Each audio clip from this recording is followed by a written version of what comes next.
آج کے درس قرآن کے اندر ہم نے یہ بات سیکھی ہے کہ خود بھی کوشش کریں کہ جب تک کوئی شرعی بات نہ ہو، شرعی عذر نہ ہو، تو ایسے ہر ایک سے ناراض ہو کے بیٹھ جانا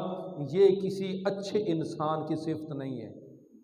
بات چھوٹی چھوٹی بات پر ناراض ہو کر بیٹھنا یہ اچھا نہیں ہے، اللہ کو یہ پسند نہیں ہے۔ اللہ کو تو وہ بندہ پسند ہے کہ جو ناراضگیاں دور کر کے آپس میں عفو و درگزر سے کام لینے والا ہو۔ اور دوسری بات کہ پہلے تو یہ ہم نے خود اپنا ذہن بنانا ہے کہ ایسے ہی چھوٹی چھوٹی باتوں پر ناراضگیاں ایک دوسرے سے پیدا نہیں کرنی، ایک دوسرے سے نفرت نہیں کرنی، محبت اور پیار کے ساتھ اس دنیا کے اندر زندگی گزارنی ہے۔ اور دوسرا، اگر ہمیں پتہ چل جائے کہ کوئی آپس میں ناراض ہے تو پیار محبت کے ساتھ سمجھا بجھا کر رشتہ داروں یا سمجھدار لوگوں کو بلا کر ان کو صلح کے لیے آمادہ کر کے ان کی آپس میں صلح کروا دیں، تاکہ قیامت کے دن ہم اللہ کی بارگاہ کے اندر اس صلح کا اجر و ثواب حاصل کر سکیں۔ اللہ تعالیٰ کی بارگاہ میں دعا ہے کہ اللہ تعالیٰ ہم سب کو آپس میں پیار محبت اور اتفاق کے ساتھ زندگی گزارنے کی توفیق عطا فرمائے۔ آمین بجاہ النبی الامین صلی اللہ تعالیٰ علیہ وسلم۔